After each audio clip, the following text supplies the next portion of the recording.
Hello dear students, परिवर्तन classes पर एक बार फिर से आप सबका स्वागत है। इस नए वीडियो में हम लोग क्लास 10th के मैथ का पहला चैप्टर वास्तविक संख्याएं यानी रियल नंबर के बारे में पूरा पढ़ेंगे, सभी संख्याओं के बारे में।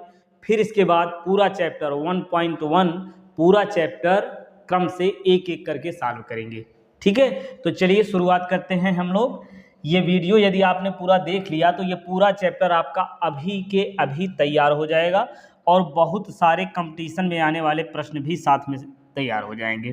ठीक है, तो चलिए शुरुआत करते हैं हम संख्याओं के बारे में। तो सबसे पहले शुरू करेंगे हम प्राकृतिक संख्या। ठीक है, प्राकृतिक संख्याएं जो होती हैं इसको हम यन से प्रदर्शित करते हैं। किससे करते हैं? यन से। प्राकृतिक संख्या को हम यन से प्रदर्शित करते हैं और वे संख्याएं जिनका उपयोग गणना करने में करते हैं वो होती हैं प्राकृतिक संख्याएं। अब प्राकृतिक संख्याओं में कौन कौन सी हैं? जैसे 1, 2, 3, 4, 5 ऐसे करके क्रम से सारी संख्याएं हम लिख सकते हैं। अब हमको एक बात और यही समझ लेना कि प्राकृतिक संख्याएं जो हैं उनका उपयोग गणना करने में होता है। ठीक है, अब साथ ही साथ ये समझिए कि क्रमागत प्राकृतिक संख्याएं कैसे प्राप्त होती हैं। क्रमागत प्राकृतिक संख्या तो एक जोड़ करके, जैसे 5 की क्रमागत प्राकृतिक संख्या कौन होगी? 6 हो जाएगी। 6 की क्या हो जाएगी? 7। तो एक जोड़ करके क्रमागत प्राकृतिक संख्या प्राप्त कर सकते हैं। अब पूर्ण संख्याएं, अब देखिए प्राकृतिक संख्याएं कौन कौन सी हैं? 1, 2, 3, 4 ऐसे क्रमशः ये सभी क्या हैं? प्राकृतिक संख्याएं हैं। अब इसमें जीरो भी सम्मिलित कर लीजिए। क्या? जीरो भी सम्मिलित कर लेंगे तो वो हो जाएगी पूर्ण संख्या। अब इसी में ये जो पूर्ण संख्या है, जिसमें पूर्ण संख्याओं में कौन कौन होती है? प्राकृतिक संख्या 1, 2, 3, 4 डॉट डॉट कर लीजिए और इसमें जीरो सम्मिलित कर दिए, पूर्ण संख्या हो गई। अब ऋण वाली यानी माइनस वाली संख्या भी इसमें लिख देंगे, ये क्रम से चाहे जहाँ तक जाइए इधर और इधर भी। ठीक है, तो ये क्या होती हैं? पूर्णांक संख्याएं हो जाती हैं। पूर्णांक संख्याएं यानी आई से डिनोट करते हैं, इंटीजर। ठीक, और ये पूर्ण संख्याएं डब्ल्यू से यानी होल नंबर। चलिए फिर आगे बढ़ते हैं। अब इसको जेड से भी कहीं कहीं दिखा देते हैं इंटीजर को। ठीक है, चलिए अब समझिए परिमेय संख्या। ये तीनों तो याद ही हो गया होगा। प्राकृतिक संख्या गणना करने में 1, 2, 3, 4 क्रमशः करते जाइए, जीरो सम्मिलित कर लीजिए, पूर्ण संख्या हो गई और ऋणात्मक धनात्मक शून्य सहित पूर्णांक हो जाएगी। अब परिमेय संख्या क्या होती है? वे संख्याएं जिनको हम P/Q के रूप में लिख सकते हैं। वे संख्याएं जिनको हम P/Q के रूप में लिख सकते हैं और Q is not equal to 0। और साथ ही साथ P व Q जो आपके हैं ये सह अभाज्य संख्या होनी चाहिए। क्या होनी चाहिए? सह अभाज्य संख्या। ठीक, P व Q क्या होनी चाहिए? सह अभाज्य संख्या होनी चाहिए। सह अभाज्य संख्या कौन होती है? वे संख्याएं जो एक साथ, वे दो संख्याएं जो एक साथ एक के अतिरिक्त और किसी से भी न कटे, वे सहअभाज्य संख्या होंगी। अभी सहअभाज्य संख्या के बारे में फिर से आपको अच्छे से बताएंगे। परिमेय संख्या यहाँ से याद हो गया होगा। ठीक, चलिए अब देखते हैं अपरिमेय संख्याएं। अपरिमेय संख्याएं में क्या होती है? जो परिमेय संख्याएं नहीं है वो क्या होती हैं? अपरिमेय संख्याएं। ठीक, अच्छा थोड़ी सी बात और यही समझ लीजिए। परिमेय संख्याएं जैसे ये समझिए कि 3/2 हम लिख दे रहे हैं, 5/2 लिख दे रहे हैं, 5/3 लिख दे रहे हैं। ये सब क्या है? परिमेय संख्याएं। कैसे? P व Q के रूप में सब लिखी गई हैं। Q is not equal to 0 यानी हर इसमें जीरो नहीं है। P व Q सहअभाज्य संख्या मतलब एक के अतिरिक्त और किसी से नहीं कटेंगी। ये दोनों संख्याएं एक के अलावा और किसी से नहीं कटेंगी, मतलब सहअभाज्य संख्या हैं। ये 3 और 2 सहअभाज्य संख्या है, 5 और 2 सहअभाज्य संख्या आपस में है, 5, 3 आपस में सहअभाज्य संख्या है। ठीक, चलिए अब इसको दशमलव के रूप में प्रसार करिए तो क्या आएगा? 1.5। इसका कितना आएगा? 2 से भाग दीजिए, 2.5। इसमें 3 से भाग दीजिए, कितना आएगा? 3 × 1 = 3, 3 × 6 = 18, ये 6 आता जाएगा। चेक कर लीजिए, देखिए 5/3 आप करोगे, 3 × 1 = 3, अभी आया कितना? 2। दशमलव बढ़ाइए, 0 लिखिए, 3 × 6 = 18, अभी आ गया 2। अब 0 फिर बढ़ाइए भाई, 3 × 6 = 18 ऐसे आता जाएगा। कितना आएगा? 2। फिर 0 बढ़ाइए, 6 × 18 ऐसे। छः छः आता जाएगा, तो 1.6 बार कर देंगे। ठीक है, तो ये देखिए दशमलव प्रसार हमने इसमें किया तो ये शांत हो गया, ये अशांत है। ठीक है, ये क्या है, अशांत है। और 6 6 की आवृत्ति बार बार हो रही है, तो ये देखिए ये क्या है, अशांत आवर्ती है। क्या है, अशांत आवर्ती। अशांत क्यों कहेंगे, ये शांत नहीं हो रहा है, 6 बढ़ता जा रहा है और ये शांत हो जाएगा। ये क्या है, ये शांत है। ठीक, शांत होता है और अशांत आवर्ती होता है। तीसरा प्रकार होता है अशांत और साथ साथ अनावर्ती। अशांत अनावर्ती, ध्यान से समझते जाइए, अच्छे से सुनते जाइए, पूरा चैप्टर एकदम दिमाग में होगा। ठीक है, पूरी गणित आपके दिमाग में होगी, चैप्टर का क्या मतलब। अशांत आवर्ती, अब यहाँ देखिए ये आ गया यहाँ से अशांत अनावर्ती। अनावर्ती क्या मतलब होता है कि ये जो है ये संख्या, आवर्ती मतलब 6 की पुनरावृत्ति हो रही है, अनावर्ती में क्या होगा कि ऐसी कोई संख्या नहीं होगी जिसके पुनरावृत्ति होगी। ठीक है, वो क्या होगी, अनावर्ती हो जाएगी। तो जो अशांत अनावर्ती होती है ना, उसको परिमेय संख्या के अंतर्गत नहीं रखते हैं। ठीक, ये समझने के लिए हमने बताया। चलिए इसको मिटा देते हैं, आगे समझते हैं। अब अपरिमेय संख्या भी हमने बताया कि जो परिमेय संख्या नहीं है वो क्या होती है, अपरिमेय। अपरिमेय संख्या में जैसे √2, √3, √5, ठीक, ये होती हैं। अब परिमेय और अपरिमेय सबको मिलाकर के जो संख्याएं होती हैं वो सब के सब जो होती हैं वास्तविक संख्याएं होती हैं। और साथ साथ देखिए पाई, आपका ये जो है ये पाई, ये भी अपरिमेय संख्या के अंतर्गत आता है। अब आप कहोगे कि पाई का मान 22/7 होता है, या कोण के रूप में कहिए तो 180 होता है, जो कि ये दोनों परिमेय संख्याएं हैं, ये परिमेय संख्याएं हैं। तो पाई का जब दशमलव प्रसार हम लोग करते हैं ना, तो वो शांत नहीं होता है, अशांत होता है, साथ ही साथ अनावर्ती होता है, अशांत अनावर्ती होता है। इसलिए पाई को परिमेय संख्या नहीं, अपरिमेय संख्या के अंतर्गत रखते हैं। किसके अंतर्गत रखते हैं, अपरिमेय संख्या के अंतर्गत रखते हैं। ठीक, चलिए अब आगे बढ़ते हैं। सम संख्याएं, वे संख्याएं जो 2 से कट जाती सम संख्याएं होती हैं, है ना। वे संख्याएं जो 2 से विभाजित हो जाती हैं वो होती हैं सम संख्या। अब जैसे 2 से विभाजित हो जाएगी 2, 4, 6, 8, जो 2 के पहाड़े में भी आएंगे। अब देखिए सम संख्या का फार्मूला क्या होगा, या कह लीजिए कि सम संख्या का व्यापक रूप क्या होगा।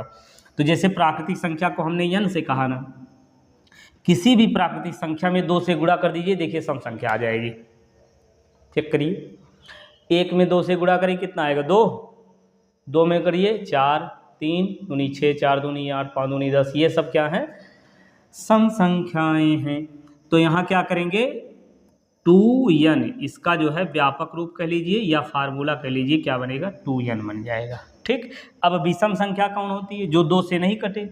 ठीक है, जो 2 से कट जाए वो सम, और जो 2 से न कटे वो होती है विषम संख्या। अब जैसे 1, 3, 5, 7, 9, ये सभी क्या हैं, विषम संख्याएं हैं। अब विषम संख्या का फार्मूला क्या होगा, देखिए किसी भी सम संख्या में एक जोड़ दीजिए या फिर एक घटा दीजिए तो आ जाएगी विषम संख्या। ठीक है, सम संख्या में क्या करें, एक जोड़ दें या फिर एक घटा दें तो क्या आएगी, विषम संख्या। अब ये देखिए ये आपकी सम संख्या है, एक घटा दीजिए, जोड़ दीजिए या फिर घटा दीजिए। ठीक, तो ये क्या हो जाएगी, विषम संख्या हो जाएगी। ठीक है, चलिए अब आगे बढ़ते हैं भाज्य संख्या। भाज्य संख्या को हम चलिए नेक्स्ट पेज लेकर के उसमें बता देते हैं। भाज्य संख्याएं क्या होती हैं, वे संख्याएं जो जिनके 2 गुणक होते हैं, जिनके 2 से अधिक गुणक होते हैं, 2 से अधिक गुणक होते हैं, 2 से अधिक गुणक। ठीक, वो क्या होती हैं, भाज्य संख्याएं। और जिसमें 2 गुणक होते हैं वे होती हैं अभाज्य संख्याएं। ठीक, 2 गुणक, 2 से अधिक गुणक।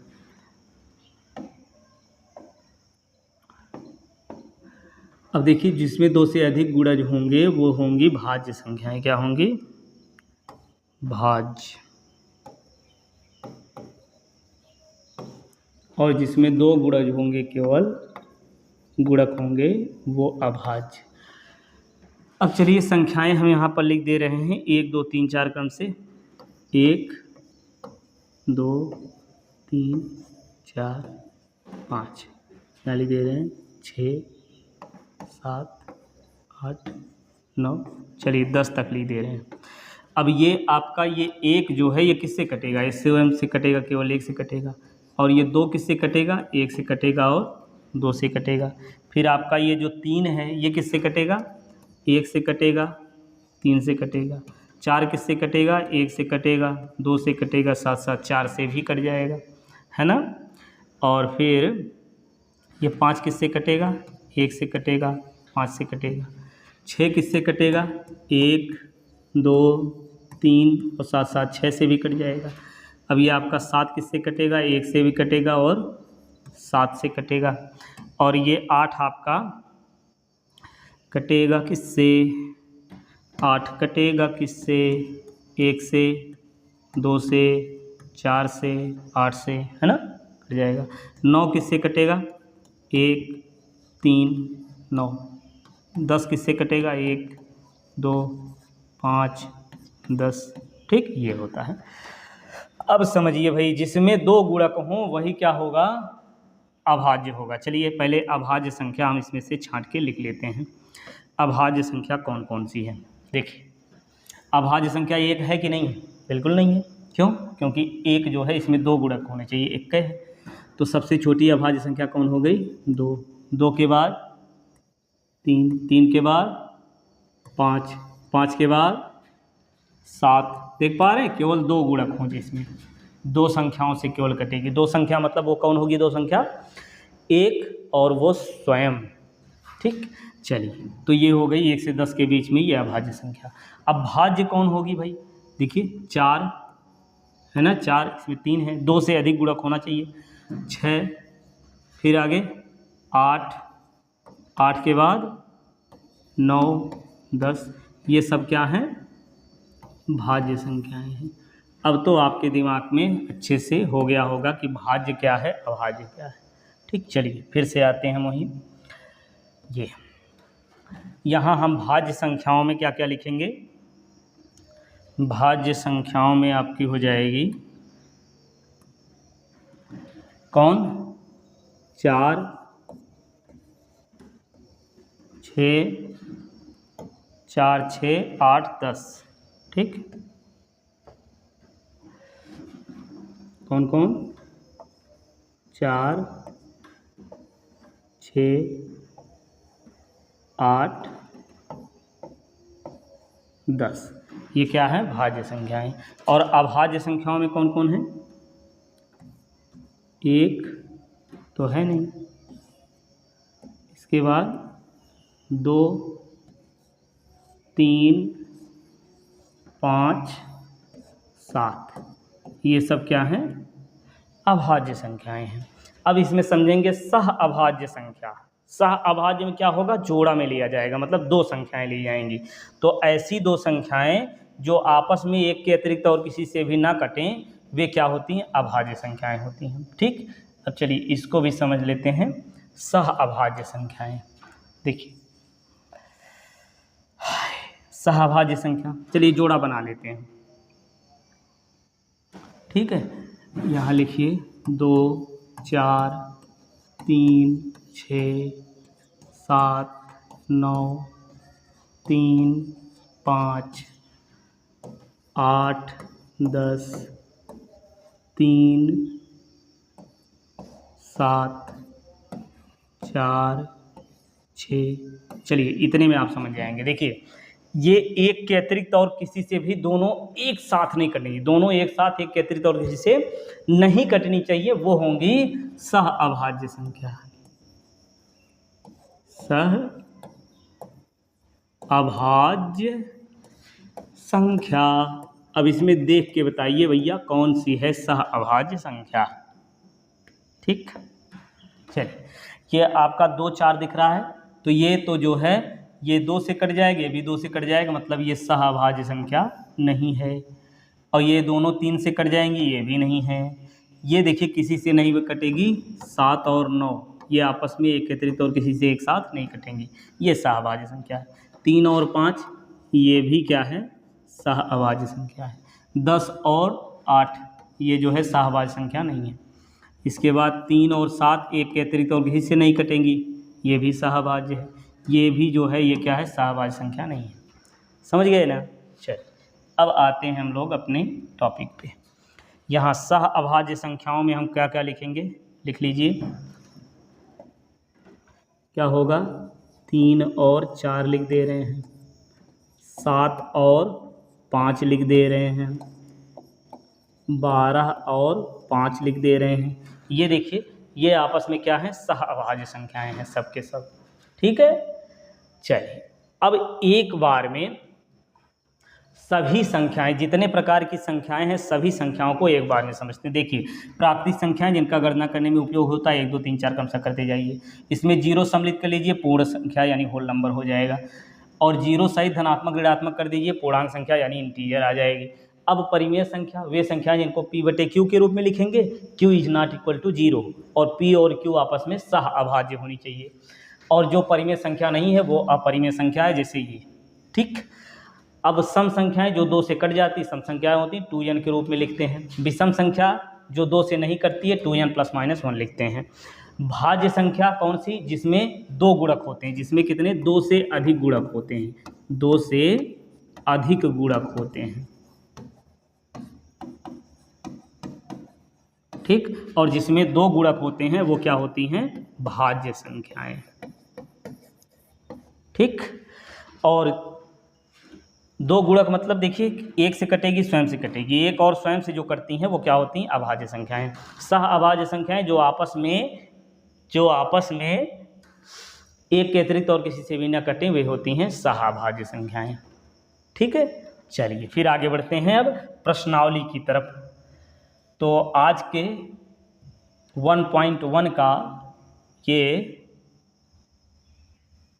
हम लोग लगाएंगे पहला प्रश्न। ठीक है। 1.1 के इन सारे प्रश्नों को हम लोग क्रम से सॉल्व करेंगे। चलिए देखते हैं। ये पहला है आपका 140। अब इसका करना क्या है, संख्याओं का अभाज्य गुणनखंडों के गुणनफल के रूप में व्यक्त कीजिए। अभाज्य गुणनखंडों के गुणनफल, तो अभाज्य गुणनखंड कैसे करेंगे, ये कैसे कटेंगे, 2 से कटेगी, तो 2 सते 14, फिर 2 से काटिए, 2 तियाँ 6, 2 पच्चे 10, ऐसे काटना है। फिर 5 से काटिए, 5 सते 35, हो गया काम। अब इसको हम लिखेंगे कितना, 140 बराबर कितना आया, 2 गुणे 2 गुणे 5 गुणे 7, हो गया भाई अभाज्य गुणनखंड के रूप में। अब दूसरा वाला यहाँ से लगाइए, ये कितना बनेगा, 1 5 6। अब इसको काट के देखिए, 2 से कटेगा, 2 सते 14, 2 अठे 16, फिर 2 से काटिए, 2 तियाँ 6, 2 9 18, 3 से काटिए, 3 1 के 3, 3 तियाँ 9। ठीक है। अब इसको अभाज्य गुणनफल के रूप में लिखेंगे 1 5 6, क्या है 1 5 और 6। अब इसमें लिखेंगे 2 गुणे 2 गुणे 3 गुणे 13, हो गया भाई अभाज्य गुणनखंड के रूप में, अभाज्य गुणनखंडों के गुणनफल के रूप में हो गया। अब तीसरा देखेंगे, तीसरा सॉल्व करिए भाई। कितना है, 3 8 2 5। अब इसको तो पहले 5 से काट दीजिए, 5 सते 35, 5 अठे 40 ज़्यादा हो जाएगा, 5 सते 35, 3 38, 30 बना, 5 6 30, 5 पच्चे 25, फिर 5 से काटिए, 5 1 के 5, 2 7 26 हो गया, 5 पच्चे 25, 1 बचा, 5 तियाँ 15। फिर जो है ये देखिए कितने से कटेगा, 5 3 8 1 9 हो रहा है ना, जोड़ेंगे जब इसको तो कितना आएगा 9। अब ये 9 3 से कट रहा है, इसका मतलब ये पूरी संख्या 3 से कट जाएगी। ठीक। चलिए 3 से काटिए, 3 पचे 15, 3 1 के 3, अब इसको जोड़ेंगे तो ये भी 6 आ जा रहा है ना, तो ये भी 3 से कटेगा, 3 1 के 3 सते 21। ठीक, ये हो गया काम। अब यहाँ इसको हम लिखेंगे 3 8 2 5 बराबर 3 कितनी बार आया, 2 बार, 3 गुणे 3 गुणे 5 गुणे 5 गुणे 17। ठीक, ये हो गया अभाज्य गुणनफल के रूप में। चलिए अब अगला देखते हैं चौथा प्रश्न। ये कितना है 5005। अब ये देखिए इकाई 5 से कट जाएगी 1001 है ना, ये आया। अब ये 3 से 2 से कटेगा नहीं, 3 से भी नहीं कटेगा, जोड़ने 2 आ रहा है, 2 3 से कटेगा नहीं, इसका मतलब ये भी संख्या 3 से नहीं कटेगी। 4 से नहीं कटेगी, 5 6 से भी नहीं कटेगी, 7 से चेक करिए, 7 त्रिक 21, 7 त्रिक 21 मतलब 7 1 के 7, 7 3 10 और 30 बना, 7 चौक 28, 2 30, 7 त्रिक 21, ये 7 से कट जाएगी। 7 से काटिए, 7 1 के 7 3 10, 7 चौक 28, 2 30, 7 त्रिक 21। ऐसे नहीं आ रहा है तो ऐसे अपना जो है, जिनको नहीं आ रहा है तो ऐसे भाग दे दीजिए, है ना। 7 1 के 7, ये बचा 3 0, 7 चौक 28, ये हो गया 2 1, 7 त्रिक 21 ऐसे, ठीक है 143। अब ये कितने से कटेगा भाई, 11 से कट जाएगा, कर दो 11 1 कम 11 3 33, हो गया काम। इसको अभाज्य गुणनफल के रूप में अभी इसको लिख लीजिए, तो कितना है 5005, इसको लिखेंगे कितना 5 गुणे 7 गुणे 11 गुणे 13, ये हो गया। अब लगाएंगे अगला प्रश्न हम, ये इसको लगा के देखिए भैया, 7 4 2 और 9, ठीक है, ये कितने से कटेगा, 7 9 2 11 4 11 4 15 7 23, मतलब 3 से नहीं कटेगा, 0 नहीं है मतलब 2 से भी नहीं कटेगा, 5 से भी नहीं कटेगा, 7 7 1 के 7 7 से भी नहीं कटेगा, ये 17 से कटेगा शायद, क्या 7 4 2 9, 17 से करिए, 17 3 51 से चौका 4 बार जाएगा ना 68 ना।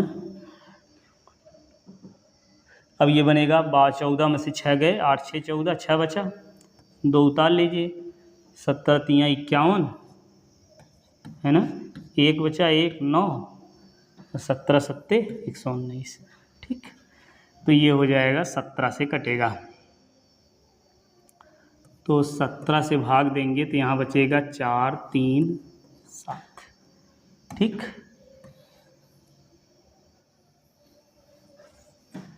अब ये कटेगा कितने से,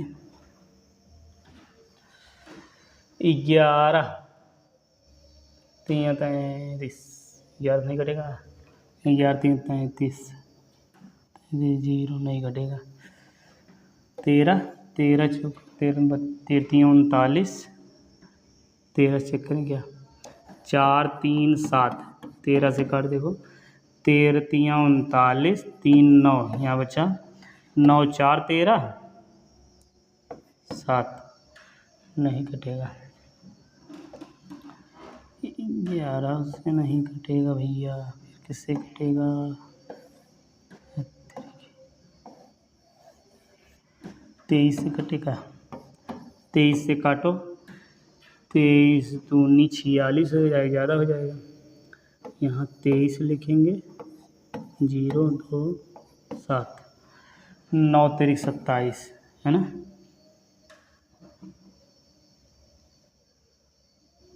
एक बार गया ना भैया, एक बार गया है, 9 3 27, 9 दूनी 18, 9 दूनी 18 2 20, ठीक है, तो ये 23 से कटेगा, किससे कटेगा 23 से, या तो फिर 19 से काट दीजिए, 19 से काटेंगे तो कितना बार जाएगा 23, हो गया भाई।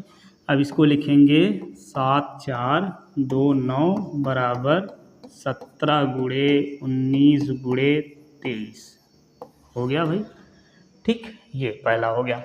अब चलेंगे दूसरे प्रश्न की तरफ, ये समझ में आ गया होगा ना, गुणनखंड करके ऐसे गुणनफल के रूप में लिख देना है, ठीक है। चलिए अब देखते हैं दूसरा, अभाज्य गुणनखंडन विधि द्वारा निम्नलिखित पूर्णांकों, अच्छा दूसरा छूट गया, इसमें क्या करना है, पूर्णांकों के निम्नलिखित युग्मों के एचसीएफ और एलसीएम ज्ञात कीजिए तथा इसकी जांच कीजिए कि दो संख्याओं का गुणनफल बराबर एचसीएफ गुणे एलसीएम। ठीक, तो चलिए देखते हैं इसको। ये आपका दिया हुआ है 26, ठीक, और ये कितना है 91।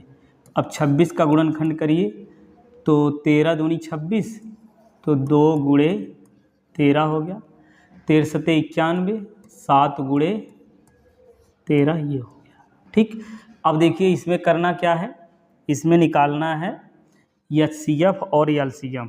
अब क्या निकालेंगे, एचसीएफ और एलसीएम। तो देखिए एचसीएफ क्या होता है, जो दोनों में कॉमन हो, भाजक कह लीजिए या कह लीजिए फैक्टर जो है, जो भाजक दोनों में हो वही होता है एचसीएफ। तो 13 दोनों में है तो 13 लिख लीजिए, 13 हो गया भाई एचसीएफ। अब फिर एलसीएम निकालना है, तो एलसीएम निकाल लीजिए। तो एलसीएम कैसे निकालेंगे, जो दोनों में होगा पहले उसको लिख लीजिए 13, इसके बाद बचा 2 और क्या बचा है 7, ये ठीक है। अब इसको गुणा कर लीजिए भाई, अब ये हो जाए 13 दूनी 26 गुणे 7 और 7 छंग 42, 7 दूनी 14, 4 18। तो ये आपका आ गया एलसीएम। इसके बाद आगे क्या करना है, दो संख्याओं का गुणनफल निकालना है बराबर एचसीएफ गुणे एलसीएम। दो संख्याएं मतलब ये दोनों संख्याएं हैं। नीचे लिखेंगे दो संख्याओं का गुणनफल, यहाँ लिखेंगे दो संख्याओं का गुणनफल। ठीक, दो संख्याओं का गुणनफल कितना होगा, दोनों संख्याएं कितना है 26 गुणे 91। ठीक, ये गुणा करके आपको लिखना है और फिर नीचे लिखना है एचसीएफ गुणे एलसीएम। क्या लिखना है, एचसीएफ गुणे एलसीएम, एचसीएफ गुणे एलसीएम। ठीक, ये एचसीएफ गुणे एलसीएम, एचसीएफ कितना आया है 13 गुणे 182। ठीक, इन दोनों का गुणा करेंगे तो दोनों में बराबर ही आना चाहिए।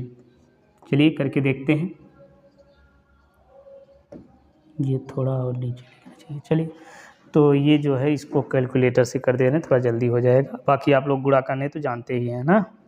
तो 26 गुणे 91 करेंगे तो आएगा 23 91। ठीक है, कितना आएगा 23 66 आएगा, 23 66। ठीक, इसका भी गुणा करेंगे तो ये भी आएगा 23 66। इतना लिखने के बाद फिर नीचे लिखेंगे अतः, क्या लिखेंगे, अतः दोनों संख्याओं का गुणनफल बराबर मासा गुणे लासा, यानी एचसीएफ गुणे एलसीएम। यहाँ लिखेंगे अतः दो संख्याओं का गुणनफल बराबर एचसीएफ गुणे एलसीएम। ठीक, सिद्ध हो गया। बस ऐसे ही सब में करना है।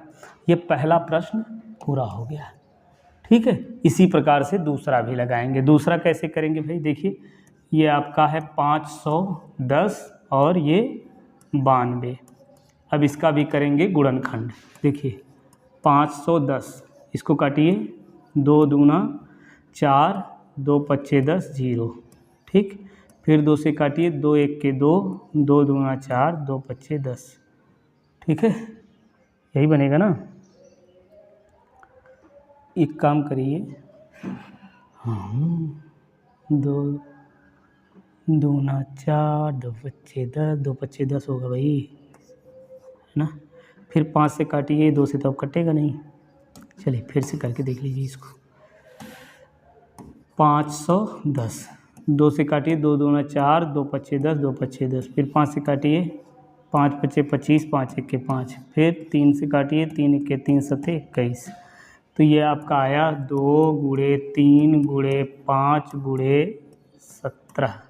ठीक, अब इसका भी कर लीजिए, ये आएगा 92, 2 3 6, 2 6 12, 2 3 6, 2 चौक 8 हो ना, 2 चौक 8 6, 2 से काटिए 2 23। अब ये हो गया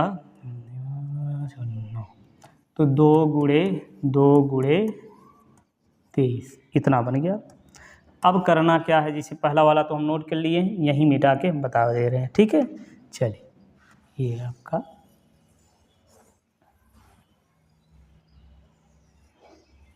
ठीक।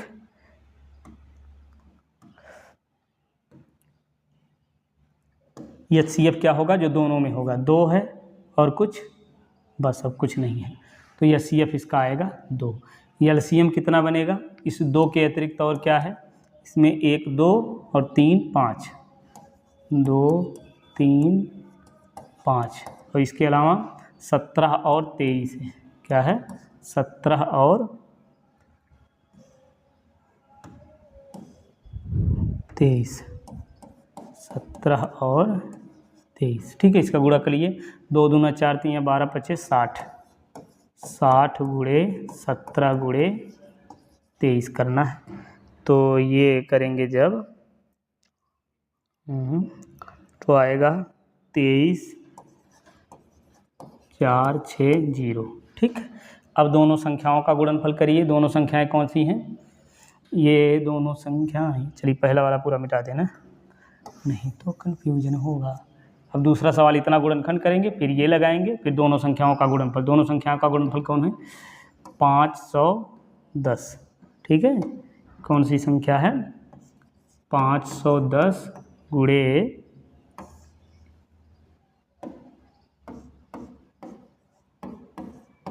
92। अब इस 510 गुणे 92 करेंगे तो कितना बनेगा, 510 गुणे 92, ये आएगा 4 6 9 2 0, ठीक। अब फिर LCM गुणे HCF कर लीजिए, कितना आया है, 2 गुणे 2 3 4 6 0, गुणा करिए 0, 6 दूनी 12, 4 दूनी 8 1 9, 3 दूनी 6, 2 दूना 4, आ गया ना दोनों बराबर, LCM गुणे HCF हो गया, ठीक। चलिए अब तीसरा लगाते हैं, इसको नोट कर लीजिए भैया, नोट कर लीजिए या जो भी करना है। चलिए अब जो है इसको मिटाते हैं, फिर तीसरा लगाते हैं।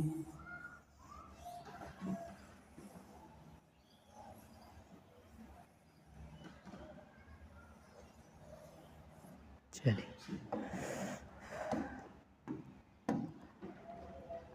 ये कितना है, 300, अब तीसरा लगाएंगे, है ना, 336 और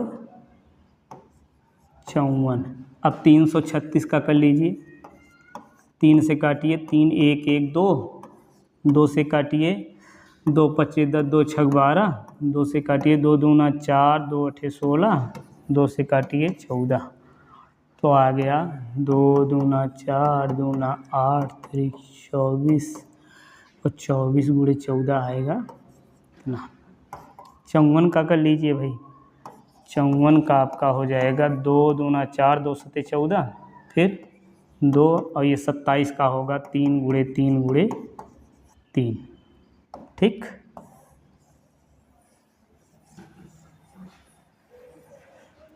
अब फिर वैसे लगाइए,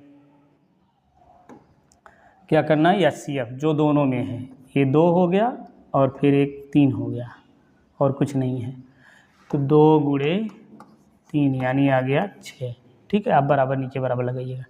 ये LCM कैसे निकालेंगे, ये 6 हो गया, 6 के अलावा जो बचा है उसको लिखिए, 2 बार 2, 2 बार 3, 2 2 बार और 3 2 बार, और फिर इसके बाद ये 14, ठीक। इसका गुणा कर लीजिए, ये 2 दूना 4 छंग 24, और गुणे 3 3 9 गुणे 14, ठीक है।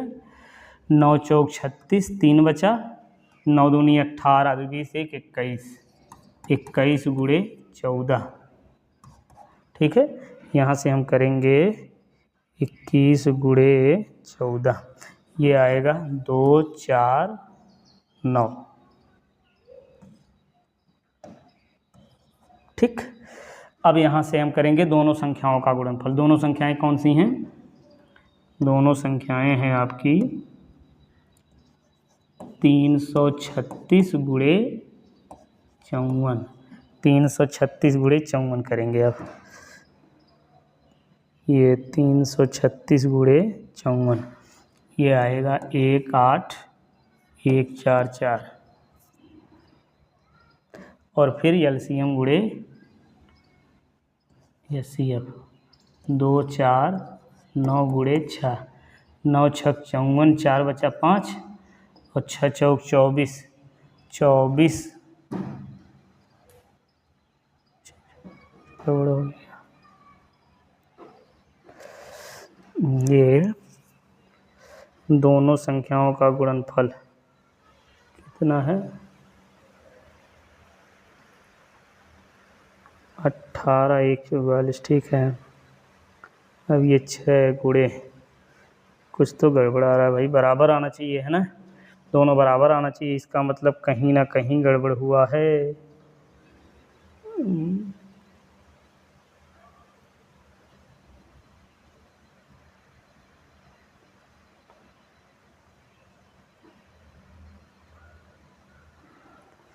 यहाँ 3 आपका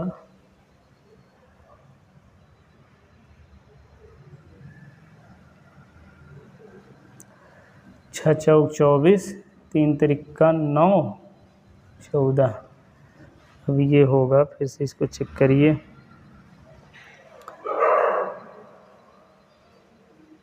ये बना 24 गुणे 9 और गुणे 14, ये गुणा करने पे आएगा, यहीं गड़बड़ कर दिए थे भैया, ये गुणा करने पर आएगा कितना? 30 24। ठीक, और उतना इसमें भी आना चाहिए। 9 6 54, 4 बचा 5 और फिर और 6 चौक 24, 6 चौक 24।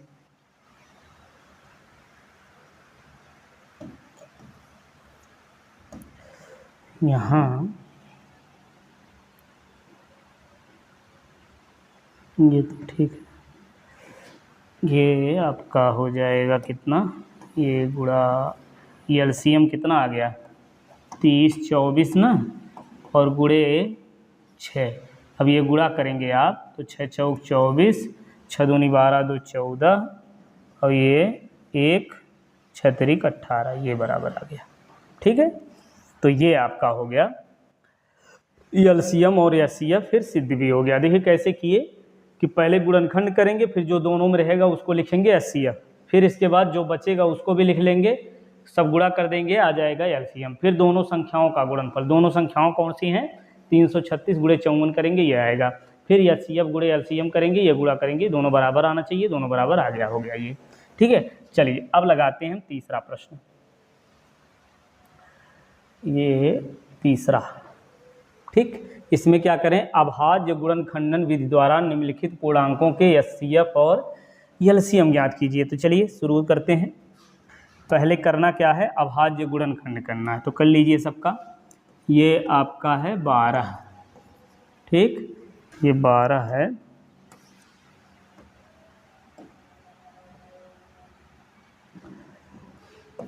पहले लिखेंगे 12 का 2 दूना 4 तियाँ 12, अभी नीचे है इधर 15, इसका होगा 5 तियाँ 15, तो 3 गुणे 5 और इधर 21, 3 सते 21। ठीक, एलसीएम और एचसीएफ दोनों निकालना है, तो चलिए एचसीएफ निकालते हैं पहले, जो सब में है वही हो जाएगा, सब में क्या है? 3, बस 3 हो गया। और फिर एलसीएम निकालना, एलसीएम सब में जो होगा उसको लिख लीजिए, फिर जो बचा है ये 3 हो गया ना। अब फिर इसके बाद 2 बार 2 बचा है, 1 5 बचा है, 1 7 बचा है, इसका गुणा कर लीजिए। 3 दूनी 6 दूनी 12 25 60 और 60 गुणे 7 60, 7 6 42, तो ये आएगा 420। ठीक है, चलिए अब दूसरा इसी प्रकार से निकालेंगे। दूसरे वाले में क्या कह रहे हैं, इसमें भी वही करना है। 17 का लिखेंगे 17 गुणे 1, 1 गुणे 17 लिख सकते हैं इसको, कुछ नहीं है तो क्या लिखेंगे 1 गुणे 17। और ये आपका 23 है तो इसमें भी 1 गुणे 23 हो जाएगा।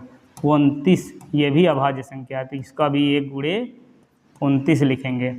अब इसका HCF कितना बनेगा, जो सब में है 1, और ये LCM क्या हो जाएगा, ये LCM आपका हो जाएगा कितना, 1 सब में है, फिर इसके अलावा 17 गुणे 23 गुणे 29। अब ये 17 गुणे 23 गुणे 29 करेंगे जब, तो आपका आ जाएगा 17 गुणे 23 गुणे 29, 11 33 9, ये आएगा 11 33 9, ये हो गया भाई। ठीक, चलिए अब इसका देखते हैं, ये कितना है, ये 8 9 और 25 का, ये 8 का हो गया 2 दूना 4 दूना 8। ठीक, ये हो गया 3 3 9, 5 5 25, 1 सब में रहता है ना, 1 गुणे, चलिए तो इसका HCF कितना होगा, इसका HCF आएगा 1, और LCM कितना बनेगा, LCM 1 गुणे 3 बार 2 मतलब 8, कुछ भी कॉमन नहीं है तो सबका गुणा करना पड़ेगा। ठीक, 25 अट्ठे 200 और गुणे 9, 9 दूनी 18, ये इतना आ गया। ठीक है, चलिए इस प्रकार से ये पूरा प्रश्न हो गया, तीसरा वाला। अब लगाएंगे हम लोग चौथा। इसमें क्या करें, HCF 306 और 557 का 9 दिया हुआ है, ये LCM ज्ञात करना। तो देखिए अभी हमने बताया कि दो संख्याओं का गुणनफल बराबर क्या होता है, 2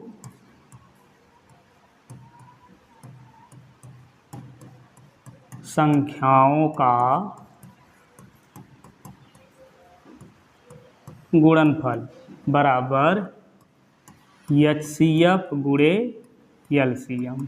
ठीक है, दोनों संख्याओं का गुणनफल, ये दोनों संख्याएं कौन सी हैं, 306 गुणे 657 और बराबर HCF दिया हुआ है 9 गुणे LCM निकालना है। अब यहाँ से LCM बराबर क्या हो जाएगा, अब ये बटे में 9 हो जाएगा, 306 गुणे 657 बटे 9, 3 से काटिए, 3 1 3 0 2 आ गया, 3 3 9, फिर 3 से काट दीजिए, 3 3 9 3 4 12, अभी आपका आ गया 34 गुणे 6 5 7। ठीक है, अभी 34 गुणे 6 5 7 कर लीजिए, इसका आंसर आ जाएगा। ठीक, इसमें कितना आएगा, 22 33 8 आएगा, 22 33 8, ये हो गया आंसर। ठीक, चलिए ये चौथा हो गया। अब इसके बाद देखते हैं पांचवा प्रश्न।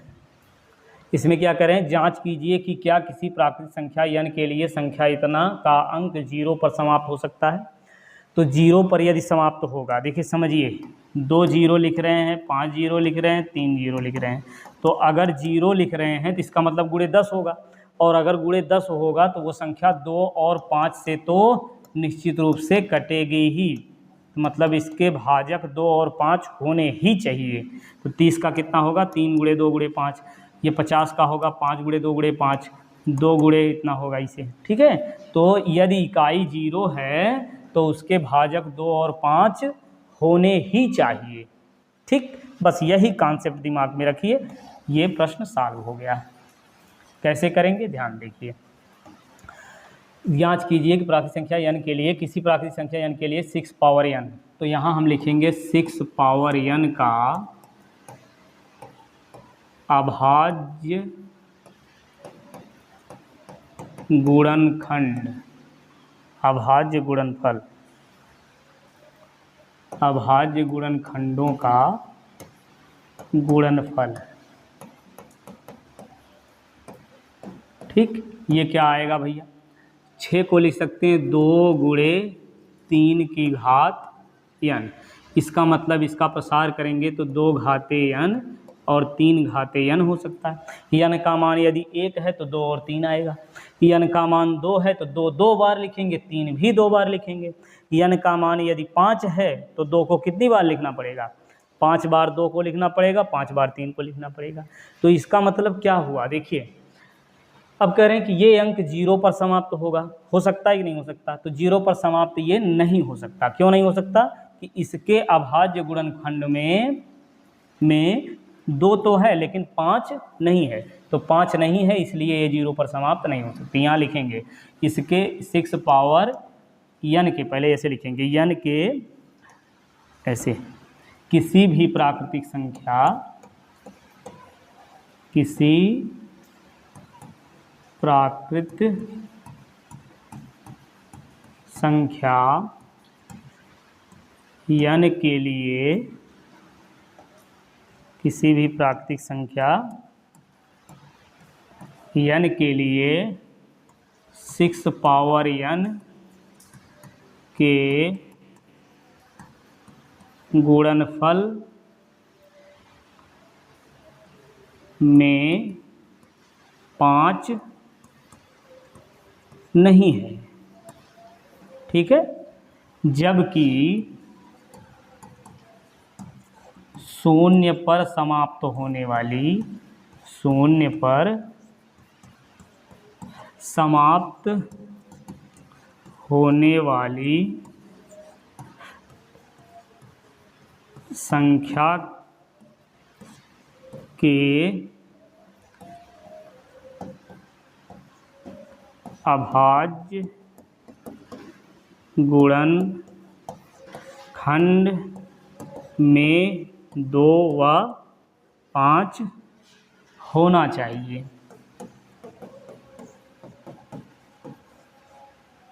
होना चाहिए।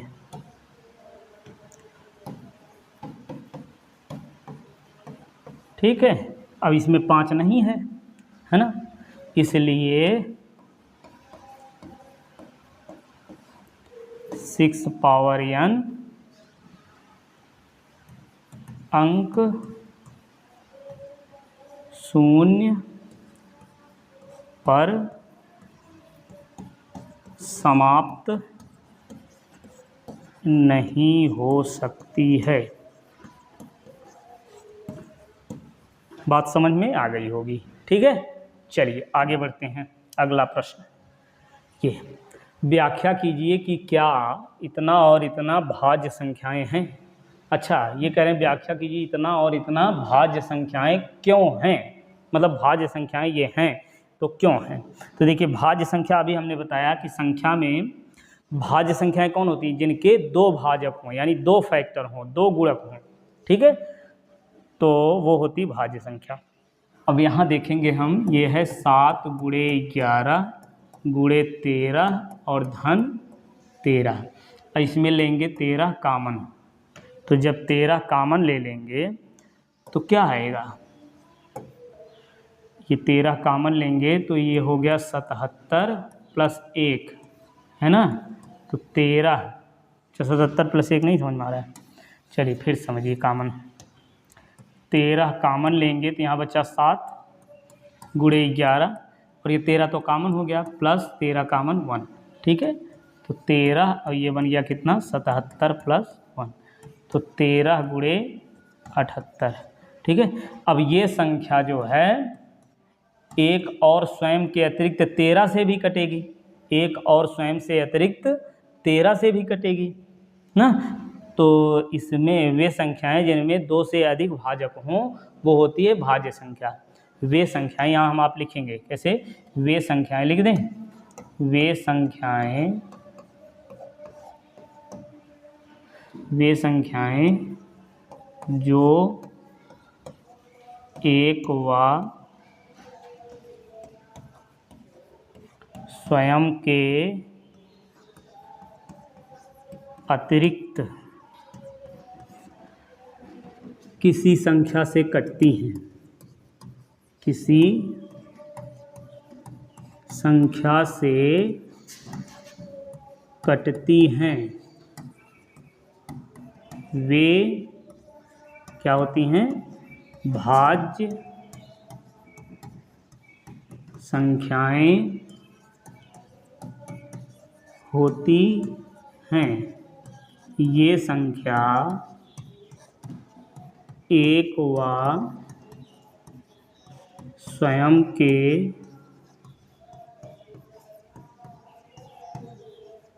अतिरिक्त 13 से भी कटती है। अतः यह भाज्य संख्या है। हो गया काम, बस इतना ही करना था। अब दूसरा वाला भी इसी प्रकार से आप कर सकते हैं। दूसरे वाले में क्या करेंगे करके देखिए। ये आपका है 7 गुणे 6 गुणे 5 गुणे 4 गुणे 3 गुणे 2 गुणे 1 धन 5। अब देखिए 5 है इसमें ना, 5 कॉमन ले लीजिए। अभी आया 7 गुणे 6 गुणे 4 गुणे 3 गुणे 2 गुणे 1 धन 1। चलिए इतना ही ले लीजिए, बहुत है।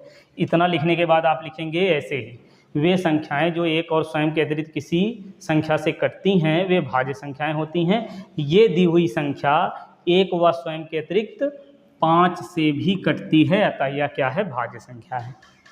ठीक, चलिए अब अगला प्रश्न देखते हैं, अंतिम प्रश्न।